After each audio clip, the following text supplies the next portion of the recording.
Today we're going to talk about power and getting more distance. So the first thing you want to do is put the ball in the front of your stance, maybe just off the front heel. Second thing you want to do is the extension. You want to extend it as far as you can this way. So when you go back down the line, and once you make impact, the same thing here, extend towards your target. Creates a big arc, the higher club head speed, and on top of that, swing hard. Giving yourself a good base and getting grounded. You know, you've got to use the ground so that your turn is winding up. You know, this is your power source down here. And if you're keeping it nice and smooth, that's going to allow you to hit it as hard as you want coming into the ball. Beautiful. Let's see one more. All right, mate. Good wide stance and a nice smooth takeaway. Matters if you have a real quick swing or a slow swing, but for me, it has to be slow to set up. You know, it's a pitcher, you know, he gets up, you know, and he winds, but, you know, he's not putting his foot up real fast. He's getting that hip up, and he's loading. And to me, it's the same thing in golf, you know. If you're hitting a baseball, you know, you're sitting there, you're loading on your right, unless, of course, you're going to bunt, but you got to load. And I think a lot of amateurs don't load. And, you know, to be able to hit a good golf ball, to me, everything's right here, but you've got to be able to load. To me, it's still on the right side, finish on your left. The most important thing is how you start down. And every superstar that ever lived does the same thing. That is, at impact, their weight is favoring the left side, their body is opened up, because you can't be like that. It's amazing how many people hit the ball like that. You're dead. Their body's opened up, they've had good rotation, their weight's on their left side, and then when they finish the shot, they're on their right toe, which makes the dough. You finish flat, you end on the mat. That means you haven't transferred your weight. So, many ways to start down. And over the teachings over the years, some players said you pull down with the left hand. That was the old British style. You bring your right elbow back to your side. You kick your right knee in, Tommy Armour, all different ways. But for me, having studied the swing for 60 years, the strongest part of your body, is strong. This is where you got the power. There's your power base. So you want to rotate that part of your body. Whether you feel it's in the hips, whether you feel your chest has to face the hole, but this is your power base. This is why we're going to find players in 30 years' time all hitting the ball close to 400 yards. The big guys are coming. They haven't come yet. And they're going to have this great movement through the ball. Now, watch this in slow motion. You get the club back in the right position. Now, watch how the body is rotating. The hands go through automatically. Swing harder, the only thing that happens is everything goes faster except for the club head, and that's what's got to move faster. So I make a very conscious effort to swing slower. Now all the elements of my swing to happen and give a chance for the club head to give as full an arc as possible and as much power as I can get it by taking a long, full swing. So this is what, if I want to hit another 5 or 10 yards, it used to be 20 or 30. 5 or 10 anymore. I say here.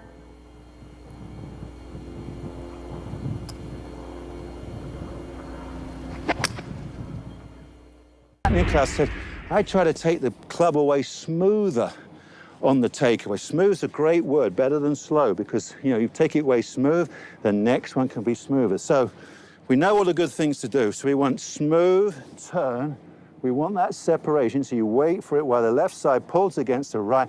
Now you fire your belly and you release the right knee and you hold that follow through. So we do it once as a kind of a warm-up. So we fire it through like so, and then try and then build, rather than hitting the golf ball harder, not a good word, try and build a momentum up. Look at Ernie Els's swing. Ernie will swing a certain way all day, then all of a sudden he produces an extra 20 yards. Well, all he does is add a little bit more momentum to it. So smooth, there you go. Look, this is what I see when I play every week in the Pro-Am, my amateurs, what I see going wrong. One, don't try and stay still. This is the worst thing you could try and do. Somebody who tries to stay still in the golf swing will actually probably go forwards as they go back, and when they try and hit it, they'll be going backwards. Don't try and keep your head down. If your head goes down, it's going to get in the way. Terrible idea. Let your head float in the golf swing. You wouldn't try and keep your head still if you were swinging a baseball bat. You wouldn't keep your head still if you were throwing a punch. Why would you keep your head still playing golf? Okay, next thing is professional golfers actually swing the club back 3 times faster than amateurs. So the rhythm of the backswing really helps the club set. You don't go real slow. This isn't going to help you. So a nice rhythm in the backswing, allow your head float, don't try and stay still, don't keep your head down. And lastly, don't lift in the backswing. People always want to make a bigger backswing. They think that's going to equate to more power. That's okay if you're supple. But if you get to a point in your backswing where you've got a tight coil, don't lift past that. The minute you lift your arms and your body stretches like this, you're going to lose all your power and your accuracy. So you've got to stay within yourself. And what you will see, especially with pros, when they're taking practice swings in a static environment without the ball, they only ever swing about that long. They don't make a big swing in the backswing because we don't want any of this lifting. Okay, so nice and tight in the backswing, good bit of rhythm. And I would recommend to people at home in their garage during the winter. You know, years ago, if you were watching Hogan, they had lovely waggling going on, their feet were dancing, they were moving, and they hit that backswing with speed, and that got the club lovely to hinge up here on plane. They got a lovely wrist cock because of the speed of the backswing. So get that as you turn. Your turn shifts your weight, and as you can see, it shifts my head a little bit to this side. I don't need to move my hips over here. I just need to turn my body. And once my body turns, you can see that is actually going to turn into a full golf swing when the golf ball is there. See how it gets to parallel? When you're doing that, Padraig, I mean, certainly I love the idea of the movement, no question. Are you still mindful of keeping the eyes somewhat on the back of the ball, though? Absolutely. Like all sports, it's a good idea to look at the golf ball, but it doesn't mean you need to keep your head still. I can still see the golf ball as I move my head. It floats, but it's the same as I said, if you were hitting a tennis ball, you wouldn't try and keep your head still. If you were hitting a hockey puck, you'd still see the ball, but you wouldn't keep your head still. We don't want that fixture there. It will actually hurt your neck, it will hurt your back if you try and keep it still. Some people who suffer from a bad back playing golf, it's because they try and stay still and they tilt forward and get jammed up here in the downswing. We always want to have that big follow through. But, you know, if you're getting a bit older, that's going to put a lot of strain on you. So do as Gary Player does. And Gary Player, without a doubt in this world, pound for pound, if you take into account his age, is the best ball striker that's ever been in the game. Gary Player's favourite drill when he's on the range, if he hits it and he steps over that left leg, that's to take the pressure off his follow through. We want that big follow through. So I'm going to copy Gary Player here. Okay, you'll see a nice bit of movement in the backswing. And I step after it. That takes the pressure off my back. Sure, let's see that one more time. I love that. And then I have got one question. I know that someone who influenced you greatly with your game was the late, great Bob Torrance. And you told me earlier that he talked about squashing the bug on the downswing. Perhaps not something you think of now, but you certainly did, didn't you? Oh, no doubt about it. We're looking old school here. And in fairness, there's kind of three things that happen in the golf swing and the downswing. So we've made that nice brisk backswing. We cocked our wrists, we're up there. We want to get into our left side. So as you say, you're squashing. Are we allowed to say that these days? We're squeezing a ball under our left foot. We're not killing any little ball. Okay. So we're squeezing a ball. We're pressing down our left heel into our left side. That's your start of the downswing. Sitting in there, pressing down. And this is why I said Nicholas was so good. He hit that high foot and he jammed it back down into the ground. From there, your body, your hips and your body rotate. But this is one of the modern differences in golf that I think has changed maybe from Hogan's time. So as everything is turning, we don't want rotation in our arms. We actually want our arms going as hard as they can down. So our shoulders and our arms go down while our body's rotating. So the speed comes, and this is why you see the likes of Bubba Watson, the likes of DJ Johnson, why they're so long, is they're up here. And that means their arms come down very quickly. They've got JB Holmes, he gets his arms up and they come flying down. That's not rotation. Yes, the body's rotating, but the arms are down as hard as you can I think years ago, rotation, too much rotation wouldn't be a good thing. We've got to keep the arm speed up. Okay. Fred Couples here. I'm going to give you a little help with what is my favorite club, whether I'm hitting it well or not so well, the driver. A couple keys, at least for me, is ball position. And if you notice, in the old days, I used to stand very open. And as I've gotten older, I've almost squared up. And I still play the ball semi-up forward my stance, which helps me hit it on the upswing. And if you see a lot of the longer hitters on the PGA Tour, nowadays they're almost off their feet. Bubba Watson, Thomas, Dustin Johnson, they're so powerful. For me, I'm not quite there yet, but I'm still trying to hit where my body's coming up to get the ball going and get a lot more extension. So let me just hit one. Take away. I try and go back low.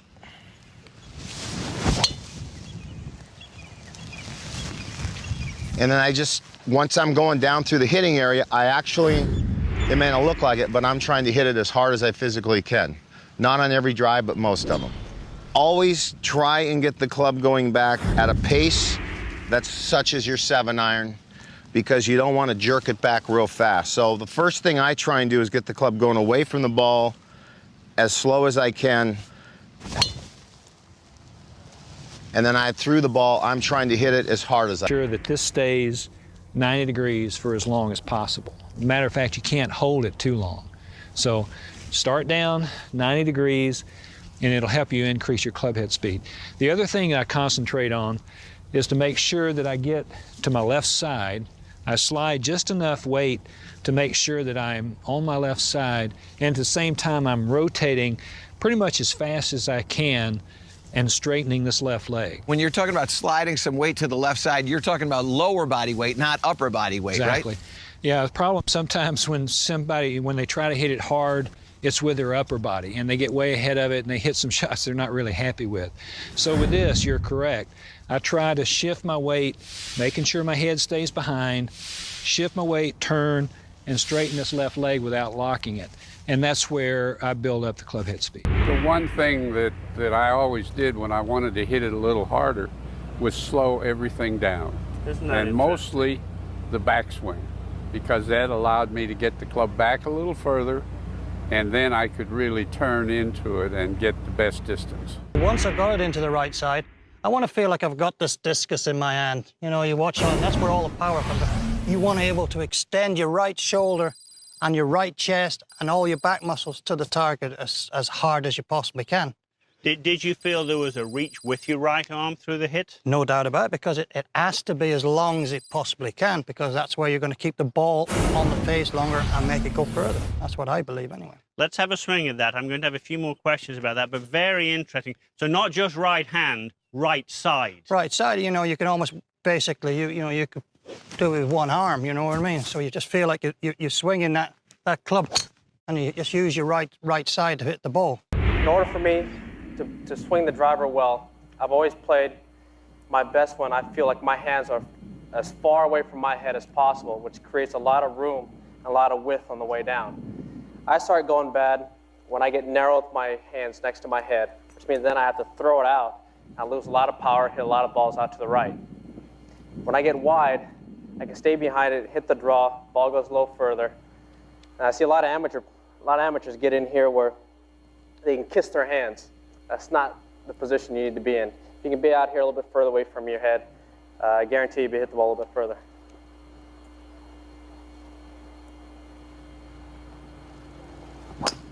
One or two shot lead, fighting with Jay Siegel. Lo and behold, what shows up? The hook. And from that moment on, I was just like, you know what? I'm not going to hook the golf ball again with a driver. I'm just not. You just can't do this. You can't play that way. You can't be afraid of when it's going to come out. And through that, I just learned a few things, taught myself a few things that helped me out tremendously along the way. What did you discover with that one golf swing that ultimately got you to be #1 in the world? It was a bit of a release pattern. And it wasn't something that I did all the time, because the majority of the time I still kind of cut the ball. But you get in those tense situations, you tighten up, and you get to the top of your golf swing, and all of a sudden you pull, and it just drops right behind you. And that club face is wide open. Look at this. Yeah, it's wide open. So here I am at the top. I pull it out, wide open, handle's gone up, okay? And now I'm this far from the golf ball. So what am I gonna do, Charlie? Flip. You know, and so it's either gonna come out and you don't time it and it's gonna go that way. If you time it just right, it'll go straight, and if you don't and you go fast, it's gonna go left. Okay, so you discovered this, that you were doing that. How'd you fix it? Well, I think it boils down to, if I'm here at the top of my swing, okay, and I pull out, I tend to lose my spine angle, right? Club face opens up, handle goes up, and now now I'm just in trouble. I can get it coming out on top of the plane this way. Now look at that club face, same position. Let's see you launch one. Here to here, yeah, you know? Big difference. And so, and it's something that was truly beneficial for a lot of years for me, because I had no fear. Our old buddy, my longtime caddy, Mitch Knox, would sometimes say, hey, you want to hit 3-wood here? I'm like, well, why? Is there something in my way? You know, is there something 300 yards away that I'm going to hit it into? And he's like, no. I'm like, okay, give me a driver. Let's hit it, you know? Let's take advantage of what you feel like are your strengths. And so I just tried to set up, tried to pay attention to where the ball was, tried to keep it inside my toe, somewhere in here, the ball of my foot. And from there, just rotate, basically. I'd take it back, try to get it, make sure I got it on top of the plane, and then just keep turning and letting the club get by me. Sort of like that? Kind of like that. This first move you just demonstrated from the top. Right. Show me that again, because I've never heard anyone talk about that. Right. It's an it's going to be an exaggeration, but so I'll try to match it up, okay? So when I get to the top, I want to make sure that the club gets out going this way. So as I'm at the top of my swing, I want it coming this way. So in essence, I want to feel like, and a lot of these are feels, because as you match it up with your turn, with your rotation, it doesn't look anything like that. But when I'm here, I want this to happen on my right wrist. Whoa, whoa, whoa, whoa, that's casting. That is not casting, that's putting the club on top of the plane, okay? And as we all know, if you want to drive it consistently well, hit anything consistently well, you need to play on or on top of the plane. That's just all there is to it. And you're trying to eliminate face rotation, you know, shaft rotation, get rid of this. There's different ways to release. You can release like this, Charlie, you know, and the release is rotate over. Yeah, the release is to get the golf club as a right-hander from the right side of your body to the left, correct? Mm-hmm. Got to get it past you. Well, that's so you can see it rolling. I just released it. Is that face moving? No. Face it and rotating. I've just fully released the golf club though, okay? So it kind of, as I get here, I want to feel like it goes like that, okay? Looks kind of crazy, but now if you do that and you match it up with your rotation, where am I? Perfect position. Perfect position. Without the face rolling and rotating, no timing. Let's see one more. Let's see if we can do another one, huh? And you can go at as hard as you want with this, right? Well, typically the harder you turn, the more you go, the straighter the ball goes. I like that. And that's a good thing.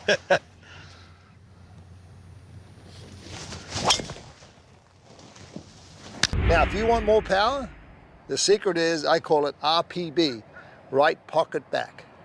The more you take your right pocket and take it away from the golf ball, is you can stand here with your golf club, lean on here, it's like a piston. You got piston on your right hip, a piston on your left hip. Your right hip's going to go back, your left hip's going to come towards the ball, right this. Your left knee's going to get behind the golf ball just a little bit. Now, RPB, right pocket back, you'll notice my right pocket has really turned more than I've turned before. So that means I've loaded more into my right side. The more I can load into my right side, the more power I have stored up. When I make a driver swing, the ball is as far forward in my stance as any shot in the bag. And as a result, my head is behind it. As a result, the bottom of the arc is actually before the ball. And then it comes up. It starts up just ever so slightly. Last time I was measured, I had a 1.4 degree uptick in the bottom of the arc like that. So if you play the ball in the middle of your stance, what's going to happen? You're going to hit down on the ball. I think you want to hit slightly up on the ball and make that takes some of the spin off the ball, gets the ball in the air, and when that ball hits the ground, it's running. I get most of my power from that I have a real long swing because I have long arms. I used to be a real tall golfer, now they're all tall. But I have a long swing, a wide swing, and I get the club way away from my body, but I keep it way away from my body on the downswing as well. So I create a lot of width, and I keep that width, and the farther the club goes, the faster it can go. So all I'm doing is winding my body up and getting the club way up high in the air, so when I unwind, it has a lot of time to pick up speed. But you have to use everything together, and I wind my body up and then unwind it to let the club pick up speed to the ball. You don't want to throw the club at the ball. You want to create an angle with your backswing and keep it getting wider and faster. You don't want to get short and throw the club down. You want to pull it. My dad always taught me that the left side was pulling the golf club. That's why I was able to keep it building speed up to the ball rather than throwing it with my right side and having it slowing down. So I try to unwind that backswing from the feet back up to the club. You got to get nice and comfortable over the ball. The stance is wider than anything in the golf bag.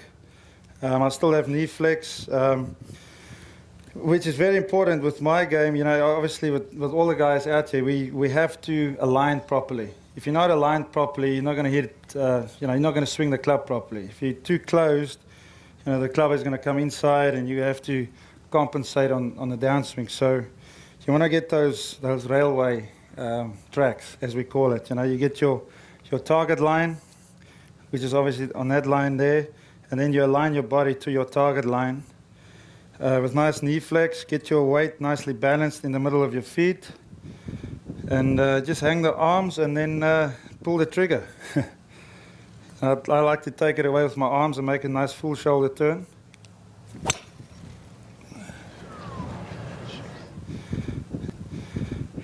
But yeah, you see, it's only just a little further than the other one. But anyways, I like to take it away with my arms as far as I can, and then I make that shoulder turn, get it nice and high on the backswing, and then try and get the club back to the exact same spot as you took it away. So that means dropping the club in the slot here, and then releasing. For both of you guys, when you're in competition, you're both extremely long, but you have to drive the ball in play. Are you going at it 80%, 100%, 90%? What do you feel you're going at it speed-wise? When I'm in competition, it's about 85 to 90%. Rarely is it full bore. It's probably like one a tournament, if that. Yeah. What about you? About the same. I feel like I'm swinging 80% at max. Unless I get it like a downwind par 5, it's going to be 110. But other than that, it's well, we've seen everybody here. We've seen them hit their get it in the fairway shot. Now let's see you hit one. Right. Now this is what distance is all about. Go ahead, DJ. You go first. Launch one for us here. What you're going to see is maybe a little wider stance because he's going to go at it a little harder, but you've still got to make a good wind up and then let all the power come on the through swing. Has it come down yet? Not yet. No. There it goes. I don't have that. Oh, you have it. Don't worry about it.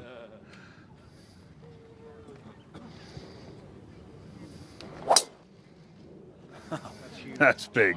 As the boys said, very seldom do they ever swing 100%, and yet if we were on the range this morning before the Pro-Am, I saw everybody swinging as hard as they could in case they hit it. And the whole key is to swing. Each and every one of us here and each and every one of you that are watching out there can only hit the ball so far. The secret to getting the maximum distance out of your swing is solid club ball contact. Get that ball coming out of the middle of the club every time. To do that, you've got to understand your own flexibility, and that's huge, and to be flexible. And you've also got to understand the mechanics of your golf swing. Each person here has got a maximum they can hit it. Just because some manufacturer's got some new driver that's guaranteed to hit it 2.5 yards further, we don't need it. You need the one that you can get your maximum club and ball contact with, get the ball in play, and get your... Golfers over 50 should not be running, lifting, or crunching. There is a smarter way to improve your game. It's called time. Your maximum distance. Everyone talks about the ground and the hips turning and everything turning, but for me, if I can get these shoulders moving, you know, far enough on the way back, and just, you know, from the top of that swing, just really concentrating on moving that left shoulder back and through the ball, you know, that's normally where the big speed comes from. Uh-huh. Kind of like that. That'll work. I just smile every time I see one of those. Jamie, what about you? Where does your power come from? The same place or different? Yeah, very similar to Joe. I think a big key for us is a big shoulder turn. And a big key to that is releasing that left heel. I find that... On the backswing? Yeah. And we're trying to get this left shoulder working underneath. And we're trying to get it underneath our chin. Everybody does a fake, you know, shoulder turn where, you know, the arms go back, but the shoulders never turn. Well, I mean, we're trying to turn this thing down and underneath. And if you can release that left heel going back, it'll give you a little more range of motion. Got the ball tee a little higher. Going to go with a little light grip pressure, just very light. Club just really setting easily in the hands, almost moving. Ball a little further forward in my stance. And I'm going to try and keep my head behind the shot going through and get some good extension through the ball. Yeah, that one certainly did go a little bit higher. Pretty solid, too. I'll take that one. Yeah, so would I, by the way. Lanny, I teach a lot of club players. You've played in a lot of pro-ams. Of course, when they turn into Captain Caveman and decide they're going to try and kill it, a lot of them have very short, fast backswings, don't have much turn. Comments on that, please? Well, there's no question. The one thing you've got to do when you're going to hit the ball hard, you know, the tendency everyone has is to get quick and hit it hard and then move their body too fast. So the first thing you want to do there is make sure you get your back turned to the target. You know, we add that to what we've already talked about with the ball forward, you know, tee a little higher, loose grip. Now get your back to the target so when you're coming through, your whole body is working together instead of outrunning it with your body and leaving your hands back here, hands and arms. So you want to get everything working together right at the point of impact, and the best way to do that is by getting your back